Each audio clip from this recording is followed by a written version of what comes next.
So welcome to 9th class.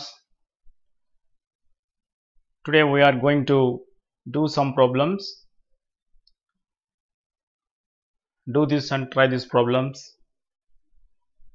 After that we will enter into second exercise, third exercise 4.3. Okay. Find the measure of each angle indicated in each figure where L and M are parallel lines intersecting by transversal N. Telugu medium చూడండి అమ్మా. L comma ఎం అనేవి రెండు సమాంతర రేఖలంట. ఎన్ అనేది ఒక తిర్యక్ రేఖ అయినప్పుడు ఇక్కడ ఏవైతే కోణాలు ఉన్నాయో ఆ కోణాలు కనుక్కోమంటున్నాడు. ఇక్కడ ఎక్స్ కనుక్కోవాలి, ఇందులో వై కనుక్కోవాలి, ఇందులో జెడ్ కనుక్కోవాలి, ఇందులో ఎస్ కనుక్కోవాలి. సో ఇవి మనం తెలుసుకోవాలంటే దీనికంటే ముందుగా మనం ఒక చిన్న విషయం తెలుసుకోవాలి. ఏంటంటే ఆల్రెడీ మనం లోయర్ క్లాసెస్లో నేర్చుకున్న విషయాలన్నీ కూడా ఏంటంటే టూ ప్యారలల్ లైన్స్ని ఒక ట్రాన్స్వర్సల్ ఇంటర్సెక్ట్ చేస్తున్నప్పుడు మనకి ఏమవుతాయంటే కరస్పాండింగ్ యాంగిల్స్ 4 పేర్స్ ఉంటాయి మనకి. ఓకే, కరస్పాండింగ్ యాంగిల్స్ 4 పేర్స్ ఉంటాయి. For example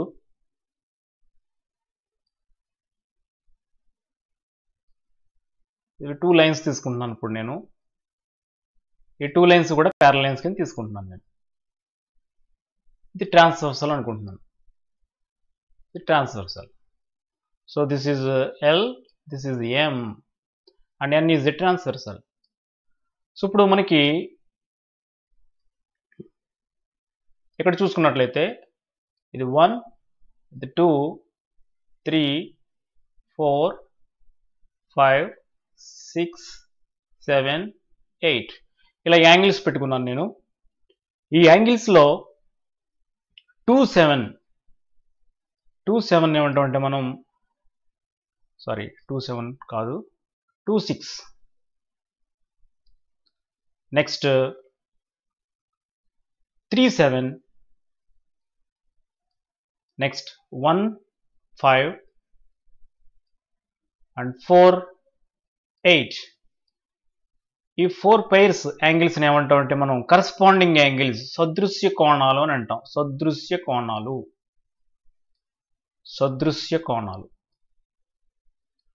corresponding angles.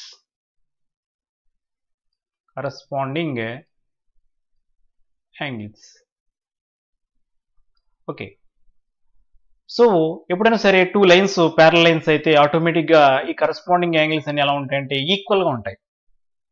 అంటే నాన్ ప్యారలల్ లైన్స్ అయితే ఈక్వల్గా ఉండవు, కానీ ప్యారలల్ లైన్స్ అయితే ఖచ్చితంగా ఈక్వల్గా ఉంటాయి. సో ఇవి కరస్పాండింగ్ యాంగిల్స్. నెక్స్ట్ ఇక్కడ మీరు 3, 5 యాంగిల్ 3, యాంగిల్ 5, అదేవిధంగా యాంగిల్ 4, యాంగిల్ 6 వీటిని ఏమంటాం అంటే మనం ఏకాంతర కోణాలు అంటాం. ఏకాంతర కోణాలు అంటే ఆల్టర్నేట్ యాంగిల్స్ అని అంటారు ఇంగ్లీష్లో. Alternate angles.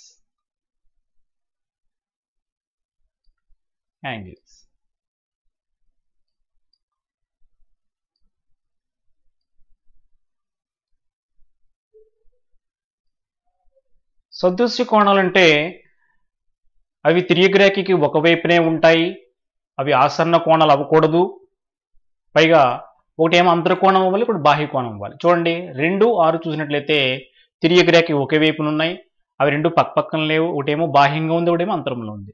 సో సదృశ్య కోణం అంటే ఈ 3 కండిషన్లో సాటిస్ఫై అవ్వాలి.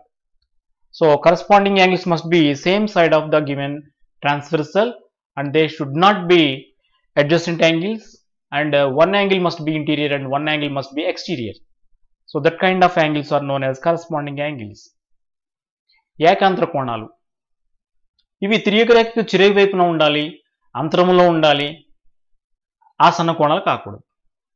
చూడండి తిర్యగ్రేఖ చివరి వైపున ఉన్నాయి 4, 6, 2 కూడా లోపడే ఉన్నాయి. చూడండి 2 ఆసన్న కోణాలు అవ్వట్లేదు. So alternate angles means they must be opposite side of the given transversal and they should not be adjacent angles, they should be interior of the given lines. Okay, so మనకి 2 pairs ఆఫ్ ఆల్టర్నేట్ యాంగిల్స్ ఉంటాయి, 4 pairs of corresponding angles ఉంటాయి, సదృశ్య కోణాలు 4 జతలు ఉంటాయి, ఏకాంతర కోణాలు 2 జతలు ఉంటాయి. So ఇవి కాకుండా ఇక్కడ మనం అబ్జర్వ్ చేసినట్లయితే 2, 8 అండ్ 1, 7. సో వీటిని ఏమంటామంటే మనం ఏకబాహ్య కోణాలు అంటారు. ఏకబాహ్య కోణాలు, ఏకబాహ్య కోణాలు,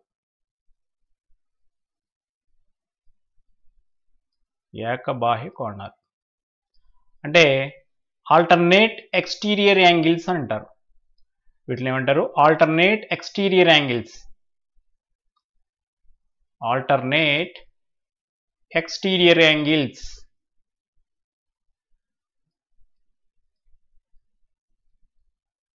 ఎక్స్టీరియర్ యాంగిల్స్ అని అంటారు వీటిని. సో ఇవి మనకి 2 pairs ఉంటాయి. ఆల్టర్నేట్ ఎక్స్టీరియర్ యాంగిల్స్ వచ్చి 2 pairs ఉంటాయి. సో ఇవి కూడా ఈక్వల్ అవుతాయి. ఎప్పుడు 2 lines parallel lines అయితే 4 pairs of corresponding angles equal, 2 pairs of alternate angles are equal, 2 pairs of alternate exterior angles are equal. 4 జతల సదృశ్య కోణాలు సమానంగా ఉంటాయి, 2 జతల ఏకాంతర కోణాలు సమానంగా ఉంటాయి, 2 జతల ఏకబాహ్య కోణాలు సమానంగా ఉంటాయి. సో అదే కాకుండా ఇక్కడ 3, 6 ఇంటీరియర్ యాంగిల్స్ అంటే ట్రాన్స్వర్సల్ తిర్యగ్రాకి ఒకవైపునున్న అంతర కోణాలు, ఇవి రెండు కూడా వీటి యొక్క మొత్తం ఎంత అవుతుందంటే 180 డిగ్రీలు అవుతుంది. అంటే angle 3 plus angle 6 is equal to 180 అవుతుంది. అదేవిధంగా యాంగిల్ 4 ప్లస్ యాంగిల్ 5, సో దీని వాల్యూ కూడా 180 డిగ్రీస్కి ఈక్వల్ అవుతుంది. ఓకే, సో ఈ కండిషన్స్ అన్నీ కూడా వీటి నుంచి మనకు వచ్చినాయి. సో దీని యొక్క కాన్వర్స్ కూడా ట్రూ అవుతుంది అనమాట. అంటే 2 సదృశ్య కోణాలు ఎప్పుడైనా సమానం అయినాయి అనుకోండి ఒక ట్రాన్స్వర్సల్ టచ్ చేస్తున్నప్పుడు, సో ఆటోమేటిక్గా 2 లైన్స్ ఏమవుతాయి? ప్యారలల్ లైన్స్ అవుతాయి. సో ప్యారలల్ లైన్స్ అయితే ఈ కండిషన్స్ అన్ని సాటిస్ఫై అవుతాయి. అదేవిధంగా ఈ కండిషన్ సాటిస్ఫై అయితే given lines are parallel lines అవుతాయి. సో ఇది ఓకే. సో ఇది బ్యాక్గ్రౌండ్ ఆల్రెడీ మనం చిన్న క్లాసులు నేర్చుకున్నాం, మీరు మర్చిపోయి ఉంటారని మళ్ళీ ఒకసారి చెప్పడం జరిగింది, బాగా గుర్తుపెట్టుకోండి. సదృశ్య కోణాలు కరస్పాండింగ్ యాంగిల్స్ అవి మొత్తం 4 ఉంటాయి, 4 pairs ఉంటాయి. ఆ 4 pairs ఎక్కడెక్కడ ఉంటాయి మీకు అందరికీ ఇక్కడ రాసి చూపించాను నెంబర్స్ వేసి. అలాగే ఏకాంతర కోణాలు ఆల్టర్నేట్ యాంగిల్స్ 2 pairs ఉంటాయి. ఓకే, ఏకబాహ్య కోణాలు 2 pairs ఉంటాయి. అదేవిధంగా sum of the interior angle sum 180 degrees అవుతుంది. Angle 3 plus angle 6 is equal to 180 and angle 4 plus angle 5 is equal to 180. Okay, ఇప్పుడు ఇవి తెలుసుకున్న తర్వాత ఈ ప్రాబ్లం చేస్తే చాలా ఈజీగా ఉంటుంది. చూడండి ఒకసారి. ఓకే, ఇప్పుడు ఈ ఎక్స్ వాల్యూ ఎంతో ఫైండ్ అవుట్ చేయమంటున్నాడు. సో ఈ యాంగిల్ ఈ రెండు యాంగిల్స్ని ఏమంటాం మనం? ఏకబాహ్య కోణాలు అంటాం, ఆల్టర్నేట్ ఎక్స్టీరియర్ యాంగిల్స్. ఆ రెండు ఇప్పుడు ఎలా ఉంటాయి? ఈక్వల్గా ఉంటాయి. ఎప్పుడు 2 lines are parallel. If that given 2 lines are parallel then alternate exterior angles are equal. So therefore first question answer ఏంటంటే X is equal to 110. So this is the answer. The reason is alternate exterior angles are equal. Alternate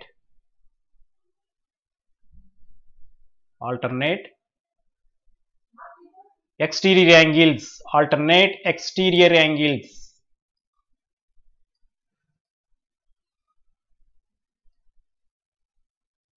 So alternate exterior angles are equal.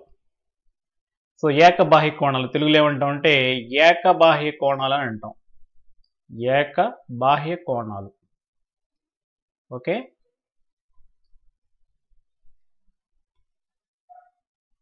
Okay.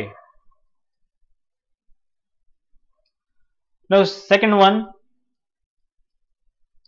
here 84 and y, these two angles are known as alternate angles.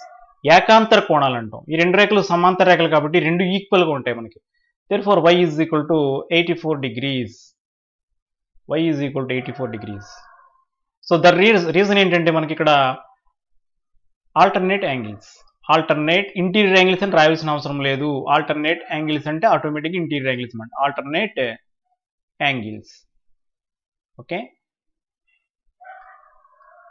So వీటిని ఏమంటామంటే తెలుగులో మనం ఏకాంతర కోణాలు, ఏకాంతర కోణాలు అని అంటాం. ఏకాంతర కోణాలు. Okay, ఏకాంతర కోణాలు అని అంటాం వీటిని మనం. ఓకే, సో థర్డ్ క్వశ్చన్ చూసినట్లయితే third question, if you observe the third question, so ఇక్కడ జెడ్ వాల్యూ ఎంతో ఫైండ్ అవుట్ చేయమంటున్నాడు. ఇక్కడ 100 జెడ్ ఈ రెండు కూడా ఏంటి, ఇంటీరియర్ యాంగిల్స్ అన్నమాట. So interior angles of one side of A transversal, తిరిగి రేఖకి ఒకవైపు ఉన్న అంతర్కోణాలు అన్నమాట. సో వీటి యొక్క సమ్ ఎంత అవుతుందంటే 180 డిగ్రీస్ అవుతుంది. ఇప్పుడే మనం చెప్పుకున్నాం. సో జెడ్ ప్లస్ 100 దేనికి ఈక్వల్ అవుతుంది, 180కి ఈక్వల్ అవుతుంది. Okay, so this implies Z is equal to 180 minus 100. So 180 minus 100, so this is equal to 80 degrees. Okay, fourth one ఇక్కడ 53 degrees ఉంది, ఇక్కడేమో x degrees ఉంది. సో ఈ రెండు కూడా మనకి ఏమవుతాయంటే కరస్పాండింగ్ యాంగిల్స్ అవుతాయి. దేర్ఫోర్ కరస్పాండింగ్ యాంగిల్స్ ఈక్వల్ అవుతాయి మనకి. So s is equal to 53 degrees. s is equal to 53 degrees అవుతుంది. సో దాని రీజన్ ఏంటంటే corresponding angles are equal.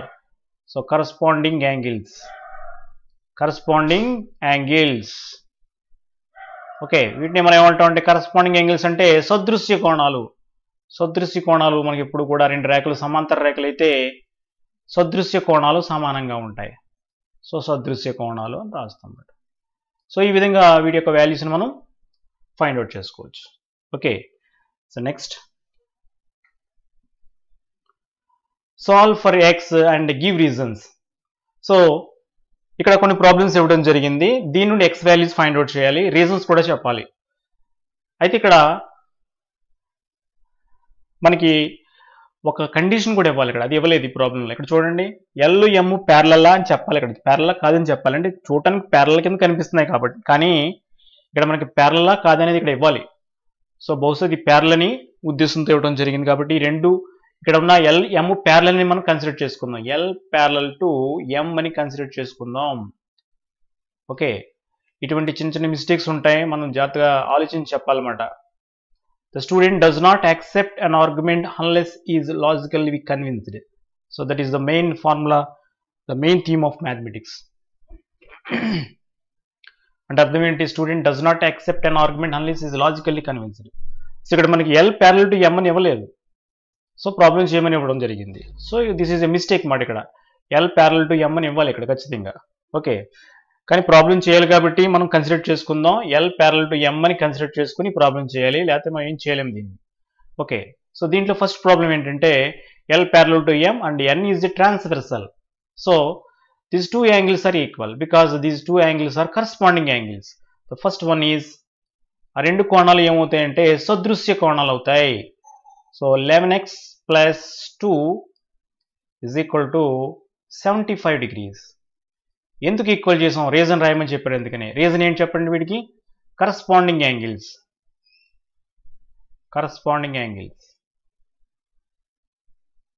So the given two lines are parallel అయితేనే కరస్పాండింగ్ యాంగిల్స్ ఈక్వల్ చేసుకోవాలి, లేకపోతే equal చేసుకోకూడదు.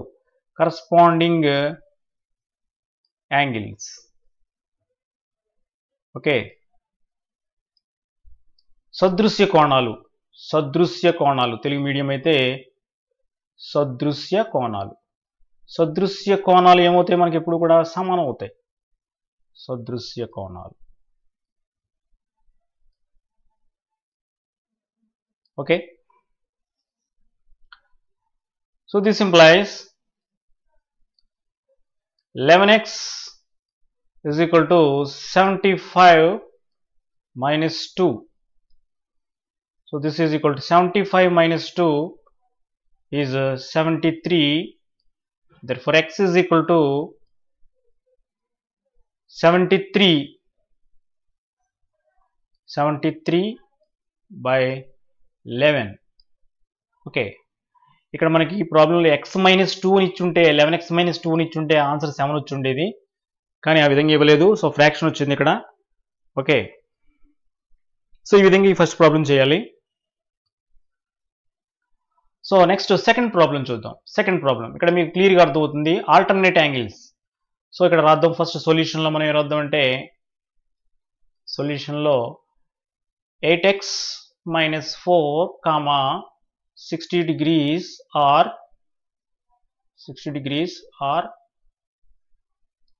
alternate angles or alternate angles.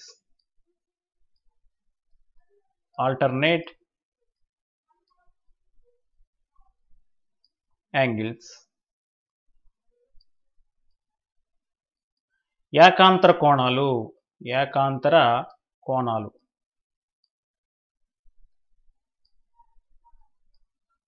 So the given two lines are parallel lines, therefore alternate angles must be equal. Therefore 8x minus 4 is equal to 60 degrees. So this implies 8x is equal to 60 plus 4, that is 64 degrees. So this implies x is equal to 64 by 8. So that is equal to 8. So x is equal to 8 వచ్చింది అన్నమాట. చాలా simple problems ఇవన్నీ కూడా. So next ఇక్కడ మీరు చూడండి 14x minus 1, 12x plus 17. ఇవి ఏంటని చెప్పుకున్నాం ఇంతకుముందు? ఏకబాహ్య కోణాలు, ఆల్టర్నేట్ ఎక్స్టీరియర్ యాంగిల్స్. సో ఈ టూ లైన్స్ ప్యారలల్ కాబట్టి ఈ ఆల్టర్నేట్ ఎక్స్టీరియర్ యాంగిల్స్ ఈక్వల్ అవుతాయి. Solution 14x minus 1 comma 12x plus 17 are alternate exterior angles.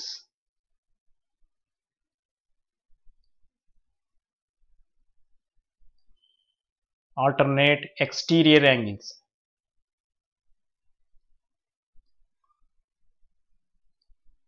So they must be equal.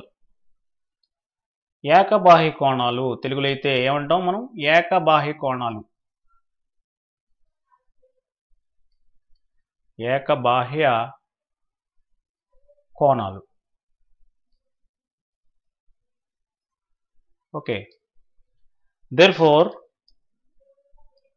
14x minus 1 must be equal to 12x plus 17. So this implies 14x minus 12x is equal to 17 plus 1. So this implies 2x is equal to 18. So this implies x is equal to 18 by 2. So this is equal to 9.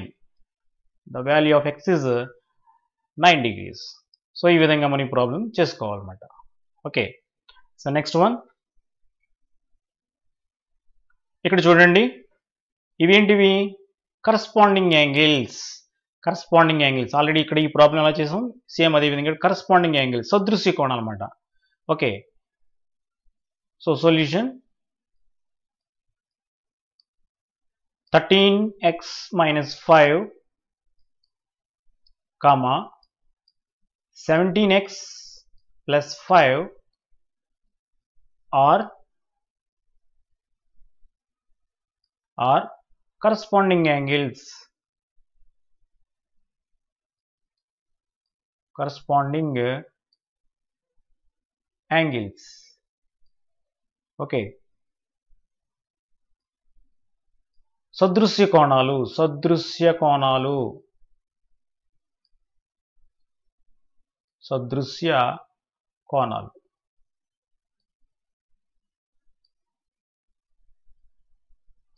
Therefore, if the given two lines are parallel, ఇచ్చిన రేఖలు సమాంతర రేఖలు కాబట్టి సదృశ్య కోణాలు మనకి ఏమవుతాయంటే సమానం అవుతాయి. Therefore 13x minus 5 is equal to 17x plus 5. So this is equal to 13x minus 17x is equal to 5 plus 5. So this implies 13x minus 17x is equal to minus 4x is equal to